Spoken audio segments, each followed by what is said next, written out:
Mi nombre es Raquel Vázquez y voy a hablar sobre el efecto de diferentes fungicidas de base cúprica sobre la estructura de las comunidades microbianas del suelo. Debido al uso continuado de fungicidas, el cobre acumulado en el suelo puede ser tóxico para las comunidades microbianas. Para estos experimentos usaron sales de cobre, pero se ha demostrado que las sales de cobre y los compuestos de cobre comercial no tienen el mismo impacto en el pH del suelo, lo que afecta a la toxicidad y biodisponibilidad del cobre. El objetivo de este estudio es comparar dicho impacto usando 6 fuentes diferentes de cobre. Para ello se tomaron muestras en un viñedo de 2 años de antigüedad situado en Toén, al noroeste de la península ibérica. Este suelo es moderadamente ácido y presenta una textura frágil. Las muestras se contaminaron con cantidades ascendentes de cobre utilizando 6 fuentes diferentes de cobre y se incubaron hasta un total de 110 días.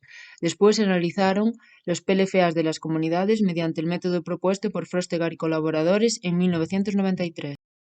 Los datos se analizaron por análisis de componentes principales. Si estudiamos la evolución de los tipos de fuente de cobre a lo largo del tiempo, podemos ver que a corto plazo las muestras están en 3 grupos. Las sales de cobre cerca del control, el caldo bordelés y el oxecol 50 con mayor peso en la segunda componente principal y el ZZ-cuprocol y el ridomil Gold Plus con un mayor peso en la primera componente principal. Solo se aprecia una distribución por tipo de fuente de cobre y no por concentración. A los 66 días, las únicas muestras que se diferencian son las de oxecol 50. Finalmente, a los 110 días, todas las muestras están en un mismo bloque. En los estudios en los que solo se utiliza un tipo de cobre, sí que se puede apreciar una relación en función de la concentración. Al usar nosotros varias fuentes de cobre, quizá haya demasiado ruido de fondo para apreciar estos cambios. Cuando analizamos los ácidos grasos, no se aprecia ninguna tendencia o relación a lo largo del tiempo. Sin embargo, cuando los comparamos con el tipo de fuente de cobre, sí que se pueden apreciar tendencias.